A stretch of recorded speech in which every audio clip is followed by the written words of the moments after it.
Good evening दोस्तों। ये एक आज का दिन है कि मेरे सामने दो तरीके के टॉपिक हैं जिन पे मैं बात करूं। तो पहले मैं दोनों टॉपिक पे आपको बता देता हूं और दोनों टॉपिक पे ही मैं बात करूंगा। एक तो टॉपिक है कि जो किसानों की समस्या चल रही है, कोरोना भी चल रहा है, लॉकडाउन जैसी भी चीज़ें चल रही हैं, तो इन सब के बीच सिचुएशन क्या होने जा रही है देश में और इसके क्या परिणाम होंगे। साथ साथ दूसरा है ओशो कुंभ और इन सब के विषय में बहुत से लोग यहाँ पे इस समय आना चाह रहे हैं, जो कि घरों से कोई भाग के आना चाह रहे हैं, कुछ सखा परिवार का हिस्सा बनने के लिए आना चाह रहे हैं। अपने अपने तरीके से लोग अपने को पात्र समझते हैं।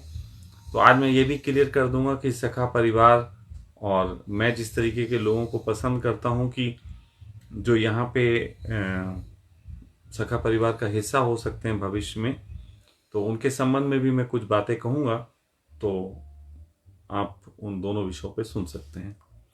तो पहली चर्चा हम करते हैं किसानों को लेके।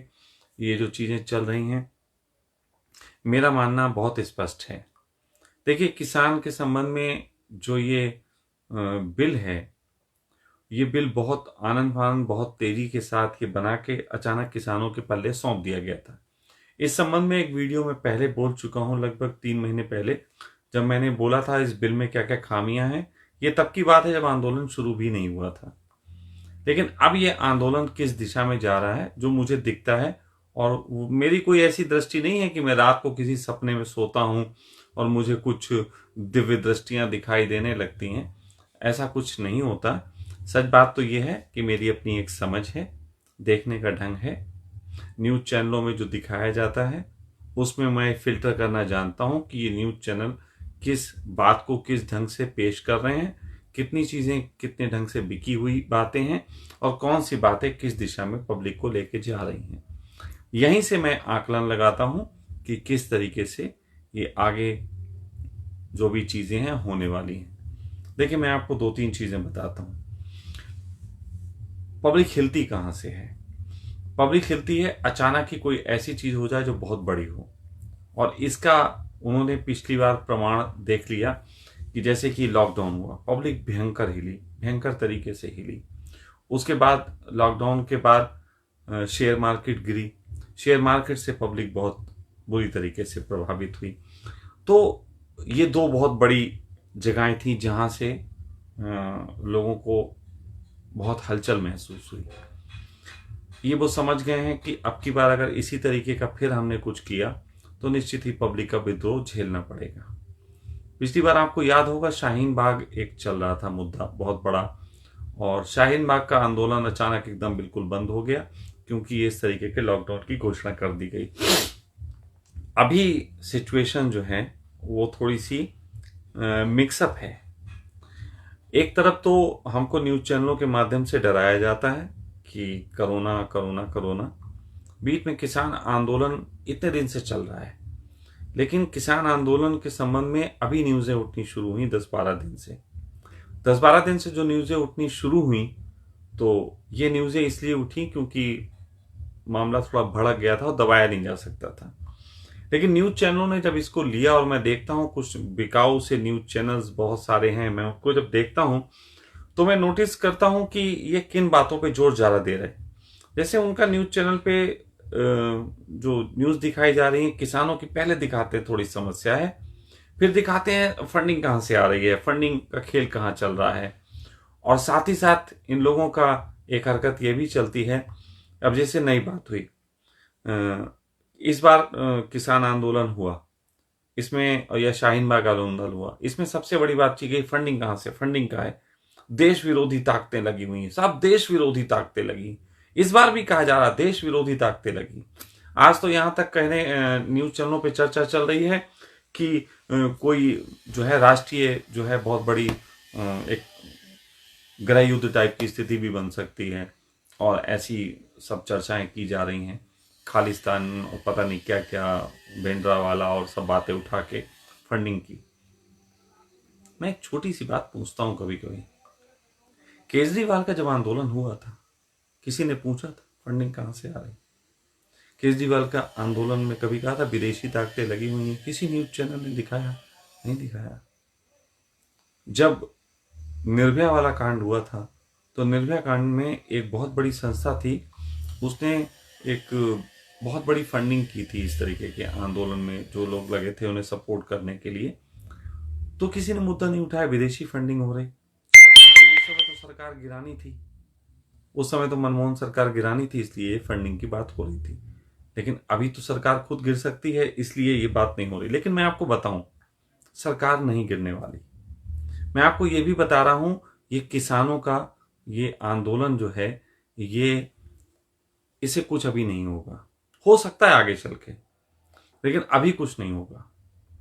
ये असल में मेरे देखे जो मैं देख रहा हूं उसके तहत ये सरकार अपनी तरीके से कोशिश करेगी कि पहले तो किसान जो हैं, अभी उनका मैंने एक बड़ी अच्छी न्यूज़ देखी कि किसान किसी पार्टी का सपोर्ट नहीं ले रहे।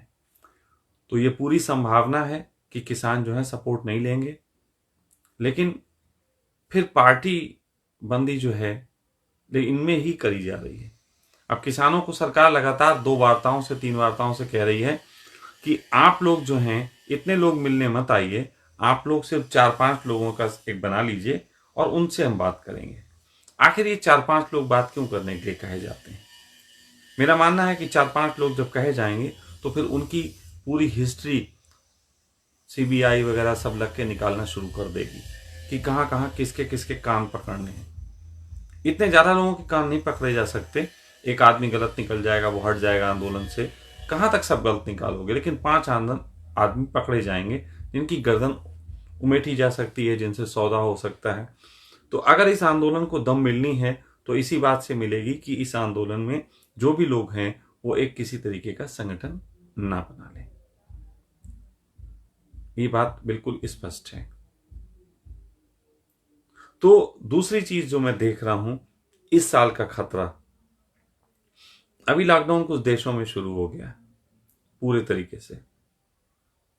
तुर्की में पूर्ण लॉकडाउन शुरू हो गया, किन्हीं देशों में वैक्सीन आ गई, आनन फानन में आ गई है ये वैक्सीन। अभी कोई प्रूव्ड नहीं है, लेकिन आनन फानन में वैक्सीन लाई जा रही है। असल में आनन फानन में क्या, वैक्सीन कोई है ही नहीं। अगर मैं इस देश का कोई कंपनी का होता तो मैं भी कह देता कि एक लगाओ वैक्सीन, पानी की वैक्सीन लगा दो, क्या फर्क पड़ता है? असली वैक्सीन के पीछे जो काम करने वाले वही काम है। जब कुछ है ही नहीं तो उसकी वैक्सीन भी क्या। लेकिन आनंद फानन में सब कुछ किया जा रहा है। तो इंग्लैंड में वैक्सीन शुरू हो जाएगी अगले हफ्ते से, लोगों के वैक्सीन लगने लगेगी। अब एक तरफ लॉकडाउन की खबरें हों तो शेयर मार्केट धड़ाम कर सकता है।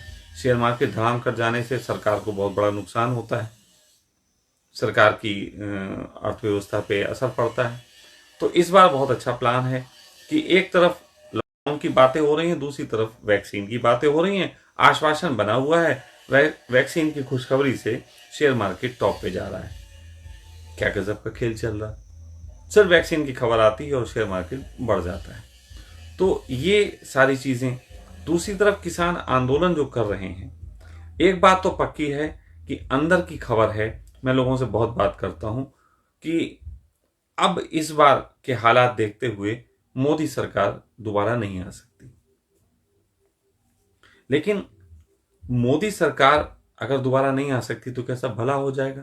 पहली बात तो यह है कि सब नेता भला करने वाले नहीं, लेकिन मोदी सरकार की कुछ नीतियां हैं जिससे अभी इस देश को और ज्यादा बर्बादी की तरफ ले जाया जा सकता है। इसलिए मोदी सरकार का अभी एक आध बार और आना जरूरी है। जरूरी है, अभी एक आध बार और आना जरूरी है पूरी तरीके से बर्बाद करने के लिए। और पब्लिक जिताएगी नहीं, इससे कोई फर्क नहीं पड़ता, क्योंकि सारा खेल ईवीएम का है। तो ऐसी कंडीशन में मोदी सरकार दोबारा आए तो केवल ईवीएम से भी नहीं आती, एक माहौल की जरूरत पड़ती है, जिस माहौल की आड़ में ईवीएम की सपोर्ट लेके और सरकार को जिताया जा सके। मैं आपको एक ऐसी बात बोलने जा रहा हूं जिसे सुन के आप शॉक हो सकते हैं, या फिर आपको पीड़ा हो सकती है, या कुछ लोग खुश हो सकते हैं। लेकिन मेरे देखे इस साल मोदी जी पे या तो अटैक होगा या की हत्या ही हो जाएगी। दोनों ही स्थितियों में मोदी जी पे एक बड़ा अटैक, आतंकवादी अटैक हो सकता है, वो पाकिस्तान का दिखाया जा सकता है, मुस्लिम दिखाए जा सकते हैं, हो सकता है सिख आंदोलन बहुत बढ़ गया तो ये भी दिखाए जा सकते हैं कि भिंडरावाला देखो शामिल था और पंजाबियों उनके साथ मुसलमानों के साथ मिलकर काम कर रहा है। तो इस तरीके की चीजें जो हैं वो कहीं ना कहीं मोदी जी पे अटैक हो सकता है, और यदि मोदी जी की हत्या हो गई तो इस देश में एक इतना बड़ा गृह युद्ध छिड़ेगा कि आप जितना सोच भी नहीं सकते। 65 सालों का, मैं कह सकता हूं, अब मैं 70 साल का नाम लूंगा, 70 साल के कांग्रेस के शासन में इतने जो सारे दंगे हुए वो सब दंगे भी जोड़ लिए जाएंगे, उससे बड़ा ये दंगा होगा। और मोदी जी की कुर्बानी की तैयारी हो चुकी है। ये जो बात मैं आपसे कह रहा हूं, ऐसा नहीं है मुझे कोई बता गया आके, लेकिन ये दिख रहा है। हमारे बहुत प्यारे से एक मोदी जी से नीचे पद वाले व्यक्ति हैं, सूअर जैसी सूरत वाले, वो मोदी जी की कुर्बानी देते भी नहीं चूकेंगे देश की खातिर। आप समझ जाओ कौन से देश की खातिर। तो ये एक बहुत बड़ा खतरा है।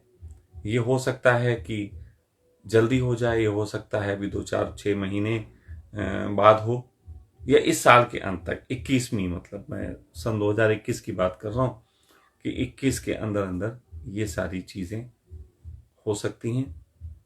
और मैं अगर ये बात कह रहा हूं, इसके पीछे मैं ये कह रहा हूं कि मैं चाहूंगा, दिल से चाहूंगा कि मेरी ये बात झूठी साबित हो जाए, क्योंकि इतनी बड़ी बर्बादी देखने के लिए शायद मैं भी तैयार नहीं हूं।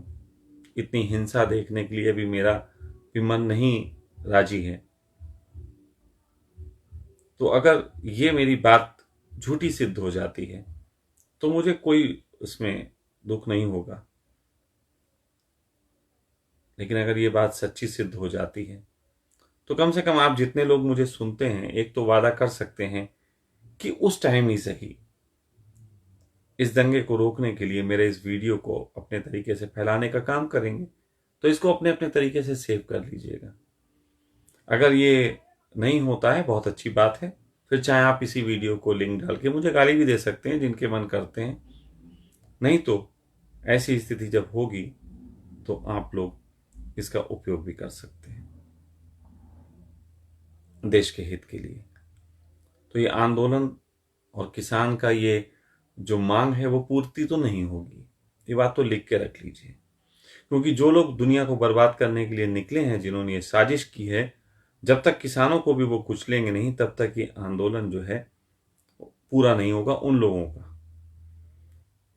और किसानों को दबाने की ये तैयारी कर चुके हैं।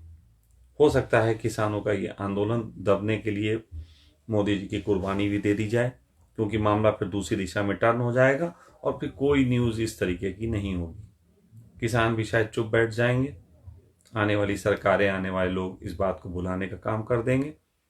मुझे ये पूरी पूरी आशंका है।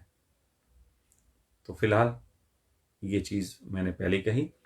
दूसरी बात अपनी कहने के लिए मैं अभी ये काट के दोबारा वीडियो में लाइव आता हूँ, ताकि जिन लोगों को टॉपिक देखना है उनके लिए ये थोड़ा सा छोटा सिद्ध हो और आप इस वीडियो को आगे बढ़ाएं तो लोग ज़्यादा देख सकें। Thank you.